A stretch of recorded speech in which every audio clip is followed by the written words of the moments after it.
Hello, welcome to another episode of History Hack. We have someone extremely exciting for you today, someone I'm very excited about, someone that's been important in my life, and I'm so excited to share with you this person. So we've got with us today Nikolaus Wachsmann, who's a professor of modern European history at Birkbeck University of London.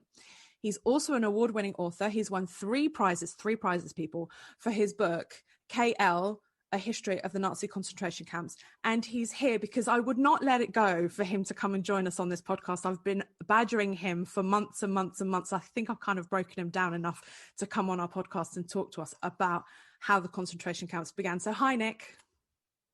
Hi, Alina. Thanks for the fulsome introduction. I don't think I can live up to all of that, but I'll try. I'll try my best. Do you know what? I'm so interested. We've been dying to do something about the beginning, because we've talked about the Holocaust, we've talked about other aspects of this, but we haven't spoken about the beginning. There's nothing in the beginning. Yeah, I mean, that was kind of,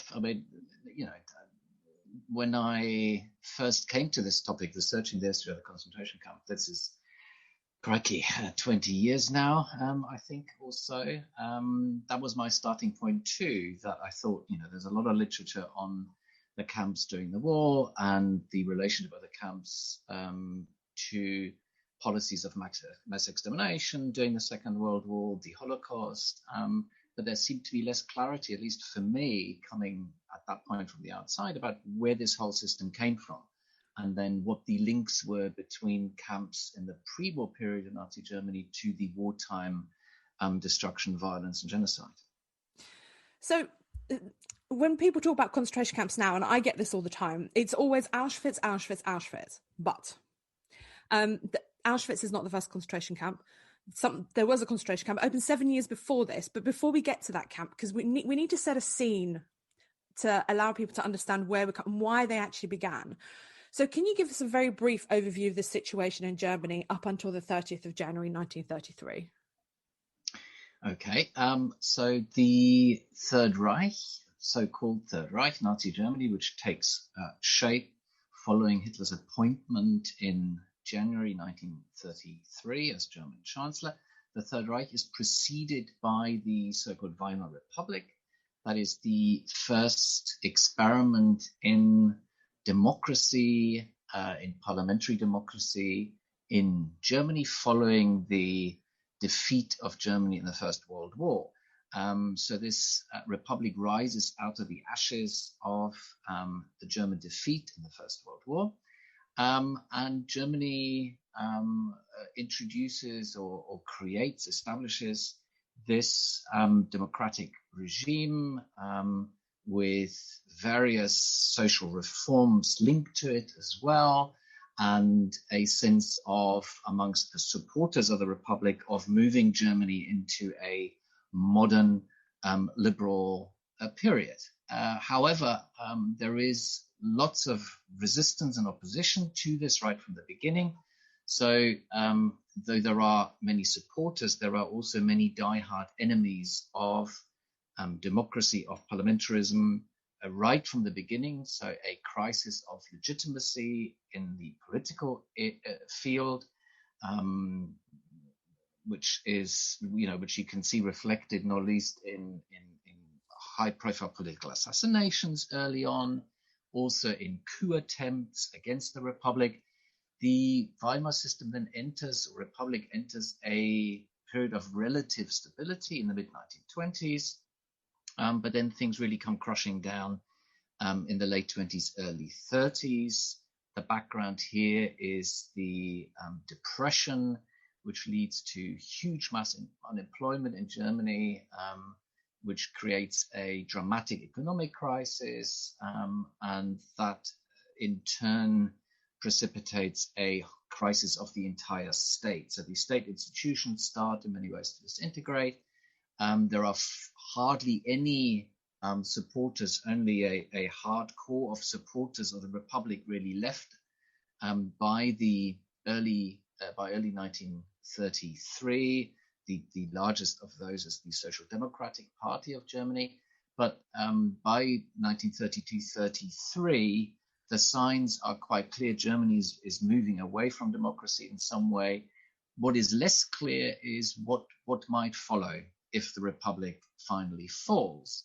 And the answer is given in 1933 with the appointment of Hitler as German Chancellor. Hitler is the leader of, by then, the by far largest German political party, the National Socialists. And they'd come electorally from almost nothing, from almost nowhere. In the Reichstag election, that is the national elections in 1928, that is before the Great Depression, the Nazi Party gains less than 3% in the national elections.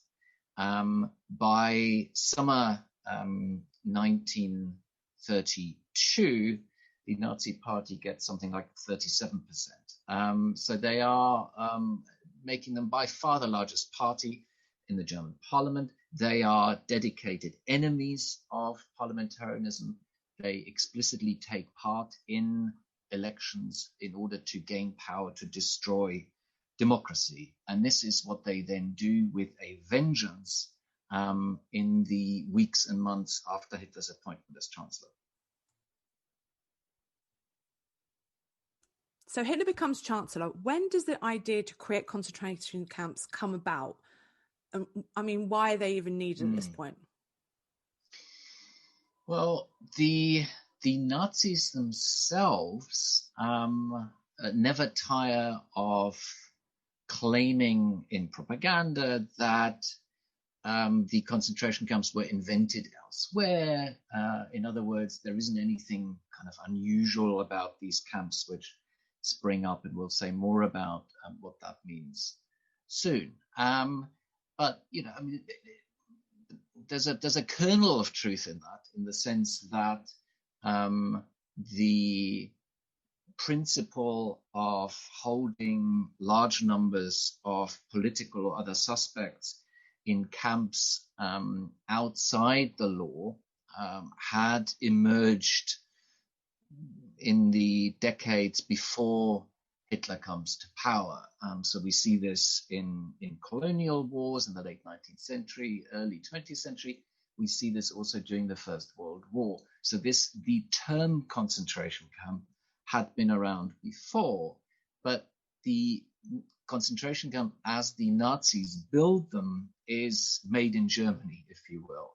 It is the Nazis who invent their particular type of concentration camp.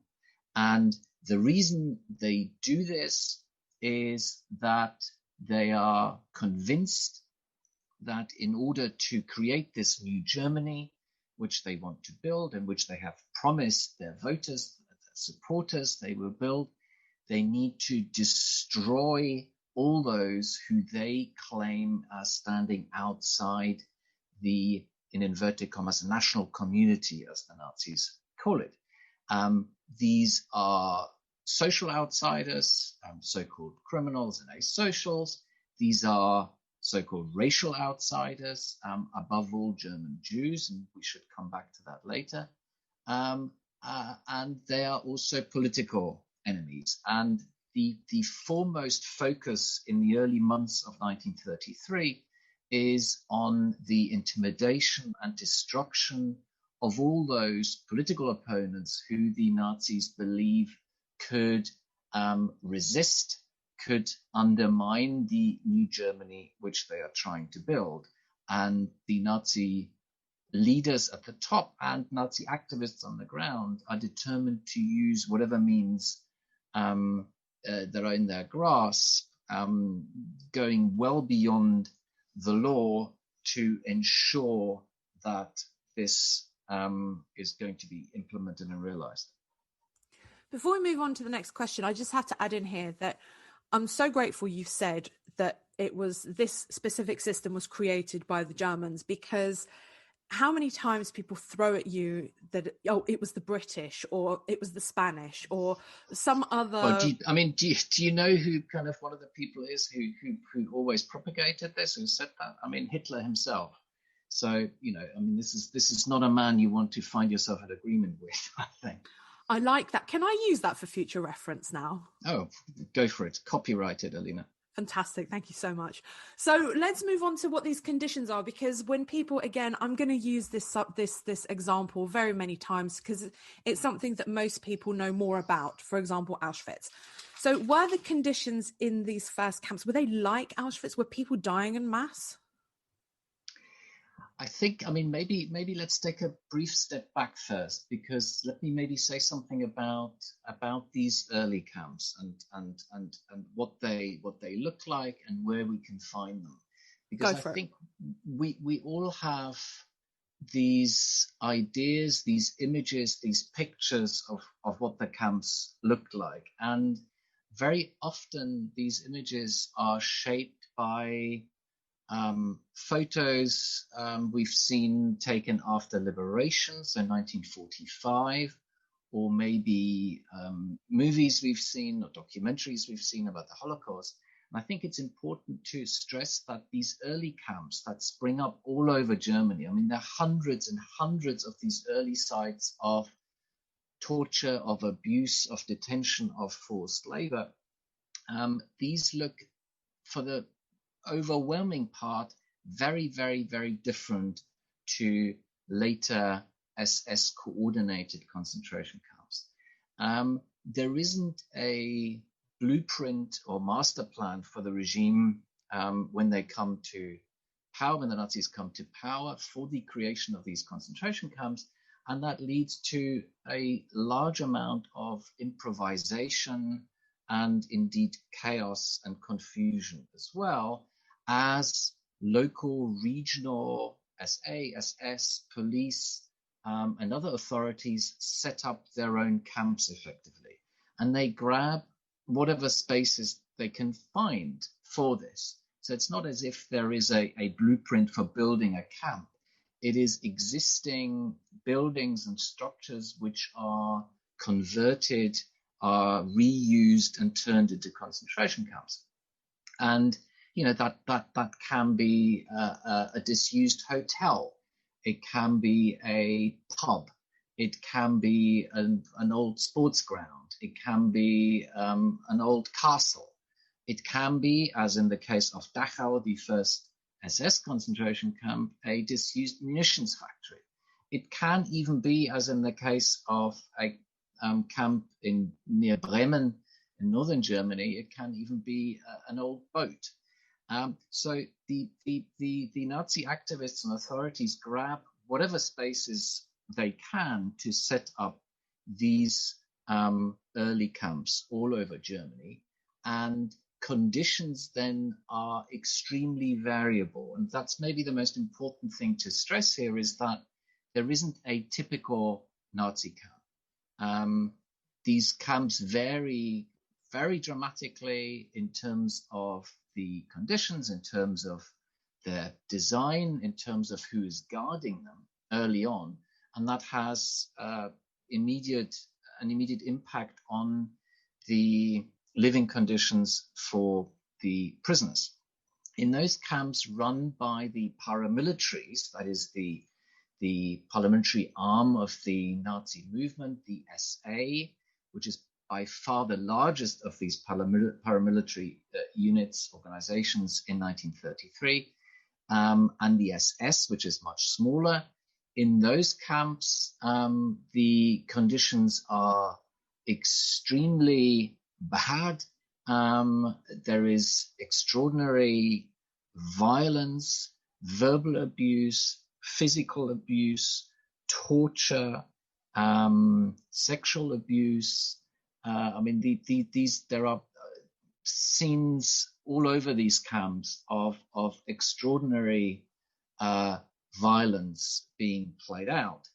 The situation might be or was different in some other early camps, which were not yet run by the SA or by the SS, i.e. by the paramilitaries. And you can see that difference in Dachau itself. So Dachau is set up, as I said, the first SS concentration camp in March 1933. The first prisoners arrive, I think, on the 22nd of March.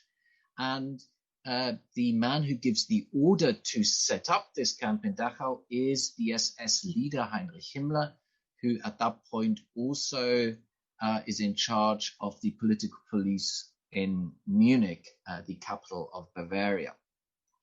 But the first guards are ordinary policemen, and they treat the first prisoners who arrive. These are maybe 100 or so local regional communist men. They treat them fairly well. They give them the same food they're eating.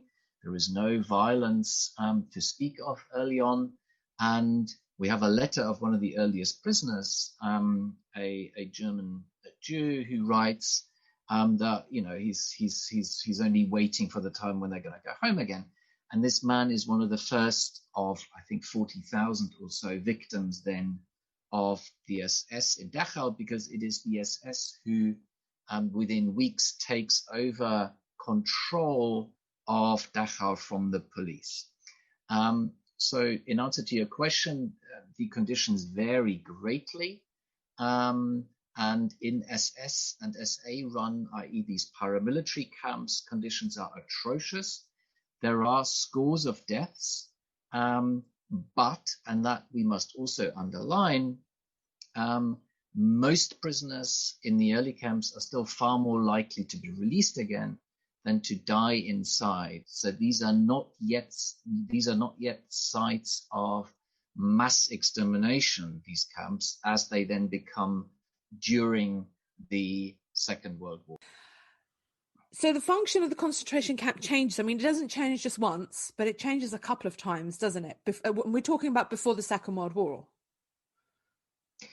Yeah, I mean, that's true. I mean, that's absolutely true. What I would say is that the camps always have multiple purposes, really.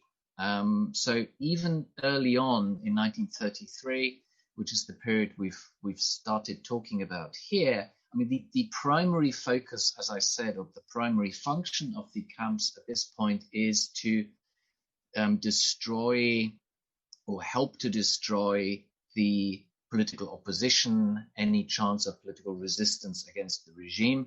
So the vast majority of prisoners early on are German communists, German socialists, trade unionists, and so on. But even in this period, there are already other prisoner groups who are dragged to the camps. There are already social outsiders. There are already German Jews who are singled out for particularly vicious violence right from the beginning. So already in 1933, we have different groups in the camps. I'll come back to that. And the camps themselves also have different functions more broadly. So I said the aim is, above all else, to destroy the political opposition. That means tormenting prisoners inside, but it also means, for example, intimidating any potential resistors or any sympathizers with the political left and with democracy outside. So maybe we can come back to that later, but the camps are certainly not secret in 1933, nor are they after. I mean, this is one of these myths that camps kind of were invisible in some way. The camps are also used from early on for forced labor, so that is a function too. Initially, forced labor focuses above all on prisoners maintaining the camp, building the camp, indeed, often.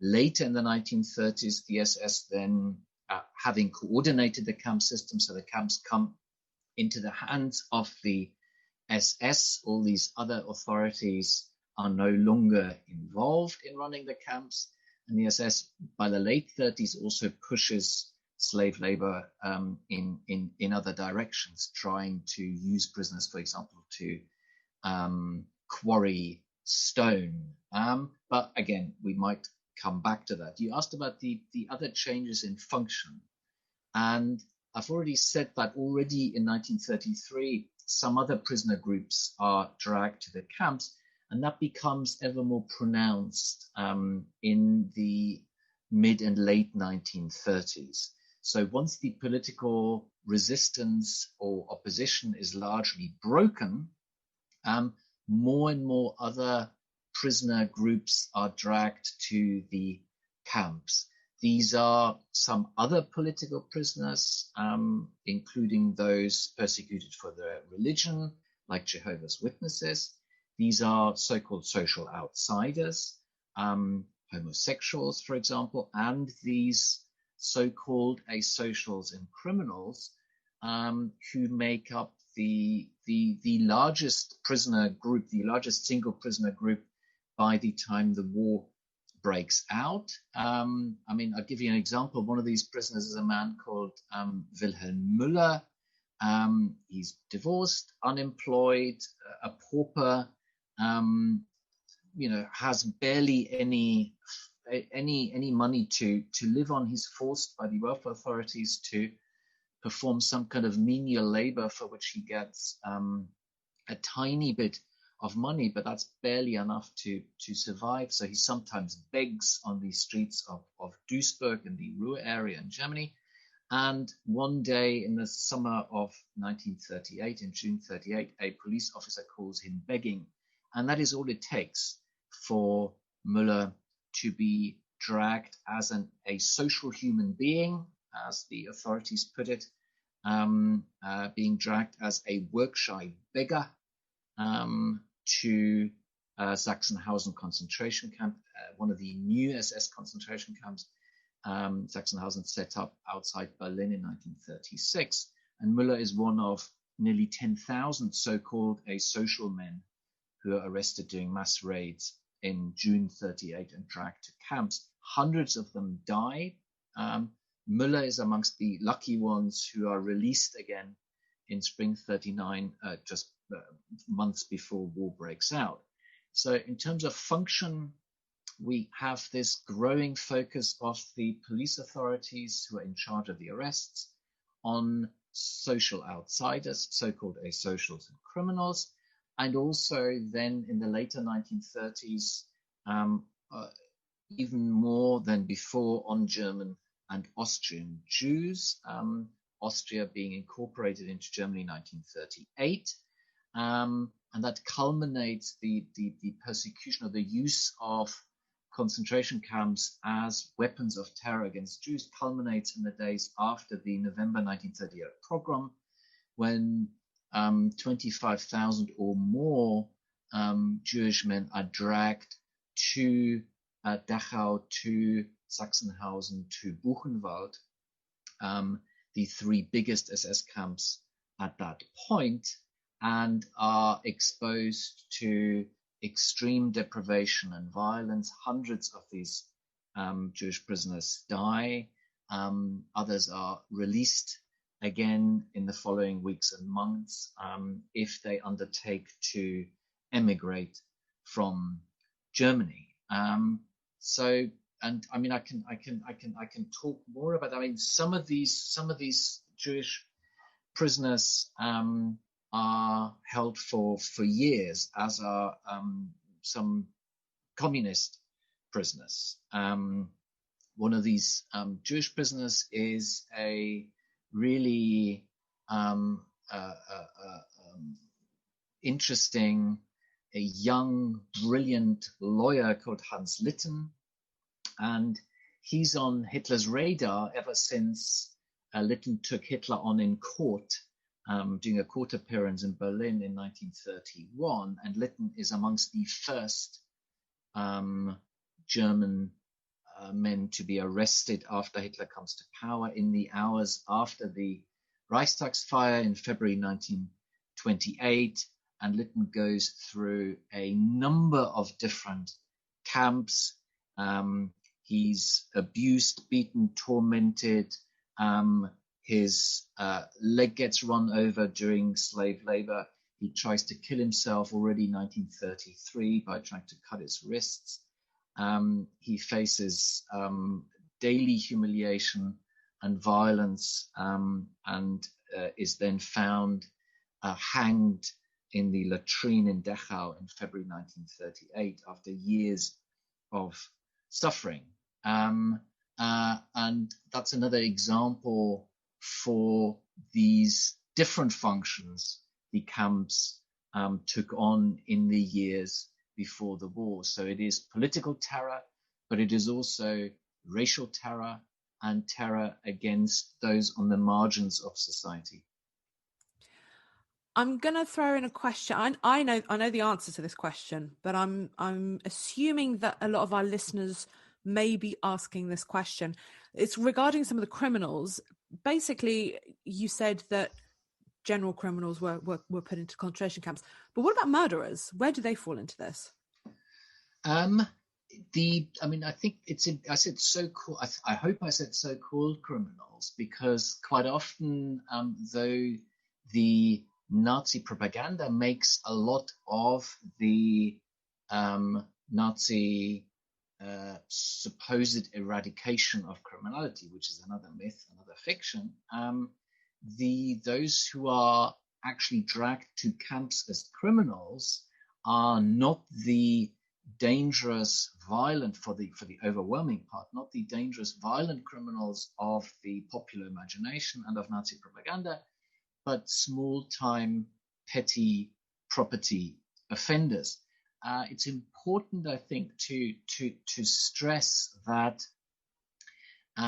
the German legal system, with courts, with prisons, never disappears in Germany. And in the pre-war years, many more men and women are held in German regular prisons and penitentiaries than in concentration camps. The daily number of inmates in German prisons and penitentiaries by the mid-late 30s exceeds 100,000, whereas the number of concentration camp prisoners when war breaks out in September 1939 is a little bit more than 20,000. So the legal system is continuing in Nazi Germany. It is Nazified, with jurists falling in line with the new regime. Many of them need no persuading to do so. They are broadly sympathetic to many of the things the Nazi regime promises and does. And that means that most of those individuals sentenced for particularly violent crimes like murder would end up in German penal institutions, in German penitentiaries. Those men who are dragged as criminals to concentration camps in the pre-war years, thousands of them who have to wear a green triangle on their uniform. The SS, after it coordinates the concentration camp system, eventually introduces a color-coded system of triangles which prisoners have to wear on their uniform. So-called criminals wear the green triangle, and the great majority of them are, as I said, petty property offenders, men who have many convictions for small-time thefts, like bicycle theft or food theft, or I've come across cases where people end up in concentration camps for stealing a few chicken. In the eyes of the authorities, these men are inflated into dangerous habitual criminals. They are seen as a social threat because of their persistent criminality, also because they are suspected of being work shy, in inverted commas, and not pulling their weight. They're also seen by some as, in inverted commas, racial threats to what the Nazi authorities would call the health of the nation, because they are seen as, in inverted commas, degenerate in some way. And sometimes they're also seen as political threats. There are long-standing myths that there might be some collaboration between the criminal underworld and communists, for example. So this is what drives this assault on social outsiders. But it's really important to stress that the overwhelming majority of these so-called asocials or criminals are not dangerous, violent offenders. You've mentioned previously about being released, so that there was a chance of being released, but when these people were released back into society, could they talk about what they saw in the concentration camps? Was there some sort of silence that they had to abide to? Yeah, that's a really interesting question. The vast majority of those who were arrested early on in the early months of the Nazi regime, and we're talking in 1933 about well over hundreds of thousands of arrests in Germany. The overwhelming majority of these men and smaller number of women are released again, sometimes after weeks, sometimes after months, released back into German society. Sometimes they have to undertake to emigrate, they have to sign papers to do so. This is the case, I've seen this in some cases of German Jews, for example. This is all part of the broader emerging Nazi aim to drive Jews out of Germany, to make life for German Jews impossible inside Germany. But many others stay inside Germany. They often have to undertake that they do not talk about what happened inside. This is sometimes a written form, a written document. There are threats, very, very graphic threats, which commanders of these camps utter before release, saying, if you speak about what you saw here, you'll come back and you'll never be released, or we might even arrest your whole family. So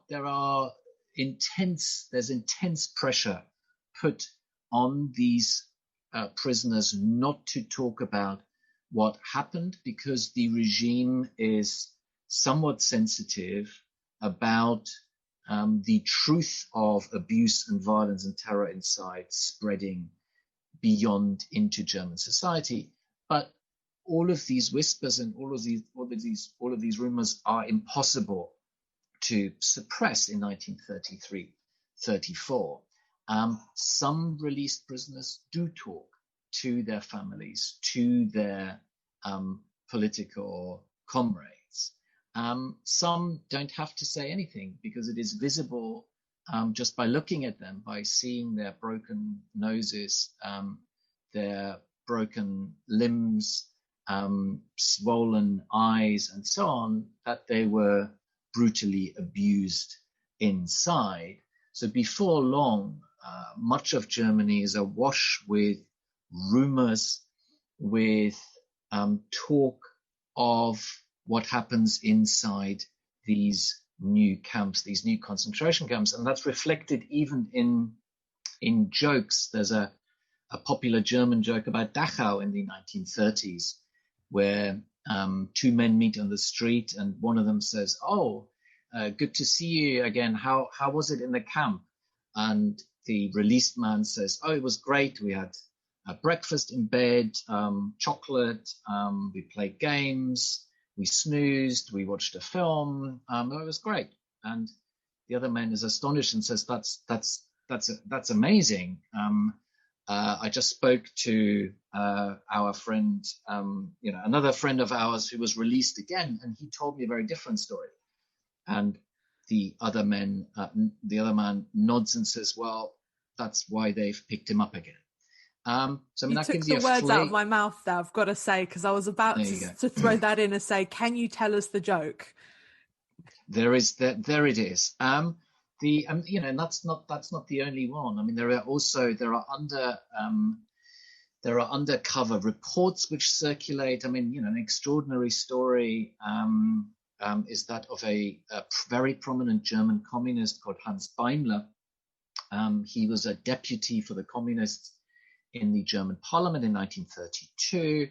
He goes underground after the Nazis come to power, but he's caught very quickly in spring 33 and dragged to Dachau concentration camp. And the SS, which had by then taken over the camp, treat him and parade him around as a kind of trophy prisoner.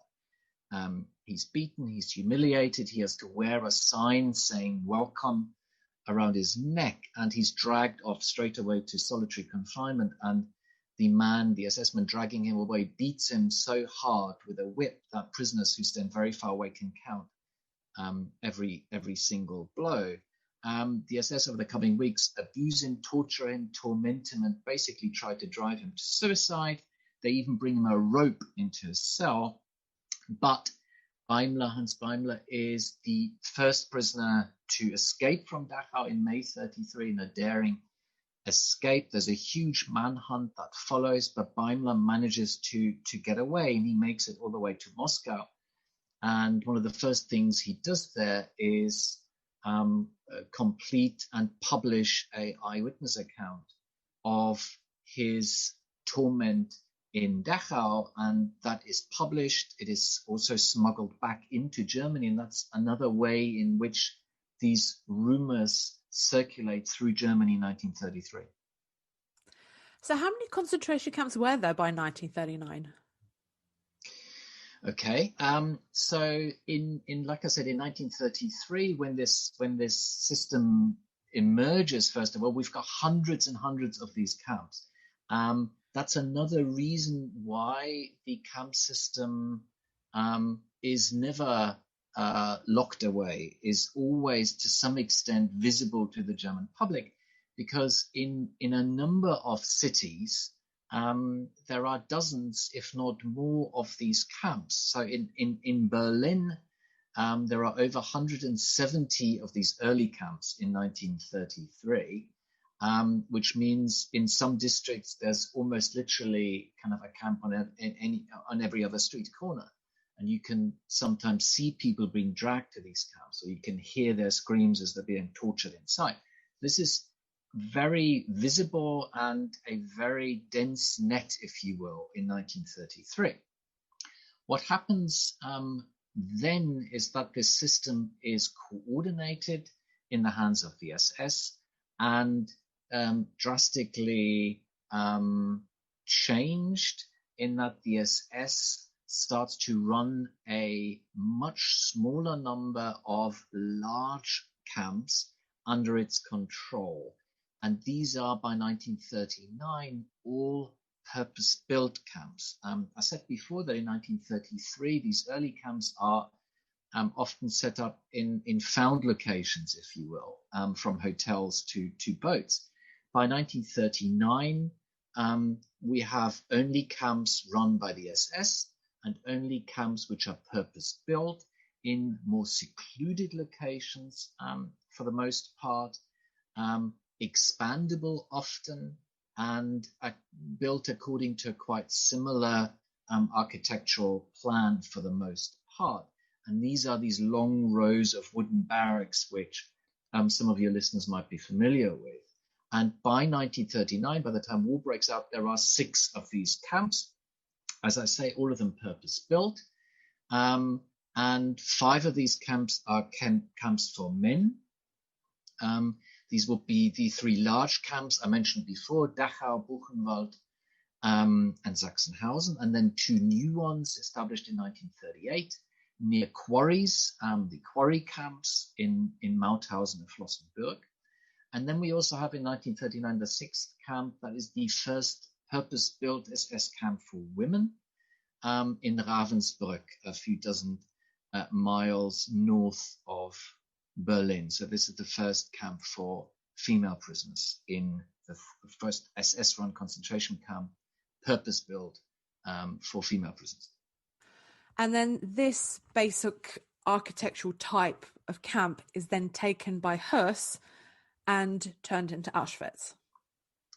Well, up to a point, yes. I mean, you certainly see, for example, some of these rows of barracks, in Auschwitz in the main camp. You also see it in Birkenau, on a different scale.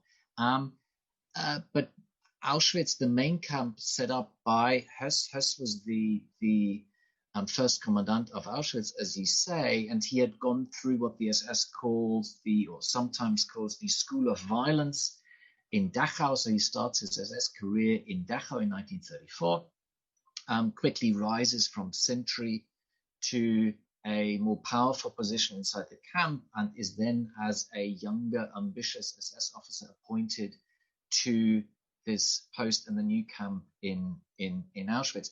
Now, Auschwitz, the main camp, is, at least in 1940, also found in a way. I mean, this is another old barracks compound, and the SS converts it.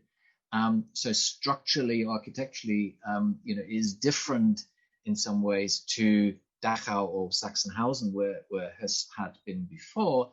But Höss, of course, brings with him many of the things he had learned about the SS terror, about establishing a camp, about how to run a camp, about how prisoners would be treated, about the order of the camps, the bureaucracy. I mean, we tend to think of camps only as sites of arbitrary violence and extreme physical abuse, and the camps were that, but the camps were also increasingly large bureaucratic machines with paperwork, with offices, with departments, and so on. And this kind of model that the SS develops before the war, above all in a place like Dachau, this model is then in some ways the blueprint for camps set up elsewhere in occupied Europe during the Second World War, places like Auschwitz.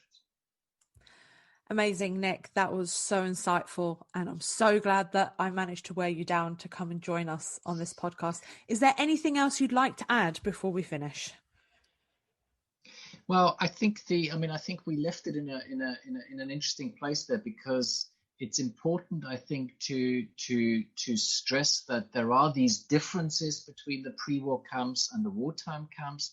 One other point to underline, I've already spoken about the huge explosion of deadly violence in the camps during the war. So just to repeat, before the war, prisoners are more likely to be released than to die inside, and the very much the opposite is true during the Second World War. But the prisoner population changes as well. Before the war, the vast majority of inmates are German speakers, overwhelmingly Germans, and then from 1938 also Austrians. Whereas by the end of the war, German prisoners are in a very, very small minority inside. And we also have other profound changes. The proportion of Jews inside camps grows dramatically, especially from 1942, when the concentration camps start to play a significant role in the Nazi extermination of European Jewry. And we also see during the war a significant increase in the proportion of female prisoners. So before the war, I've mentioned Ravensbrück, but there are overall the proportion of female prisoners before the war is relatively small. And that grows dramatically in the later stages of the Second World War. So there are all these profound changes or differences between the pre-war camps and the wartime concentration camps. But, and that's what I wanted to underline, there are also these continuities. And these continuities are personified in a man like Rudolf Höss, who oversees the Holocaust in Auschwitz. He oversees the transformation of Auschwitz from a camp to destroy the Polish political opposition to a Holocaust death camp. But this is a man who's not somehow entering SS terror in 1940 when Auschwitz is set up. He, like the concentration camp system, has a much longer history that goes back to the early period of Nazi rule. And we cannot understand the concentration camp system, the terror and violence during the war, if we do not understand how this system was born and evolved in the years before the war. That's so insightful. I'm so glad we've managed to plug this gap in our podcasting, because like I said earlier at the beginning of the conversation, we've had stuff about the Holocaust and concentration camps, but nothing where we start from the beginning. And before we finish, ladies and gentlemen, please make sure you do go to Nick's website, which has some amazingly great information, and it also has some videos that you can look at, especially things like that secret taping of Perry Broad, which is really interesting. So it's, for anybody who's listening, it's www.camps.bbk.ac.uk. Nick, thank you so much for joining us. My pleasure, Alina. Thanks for having me.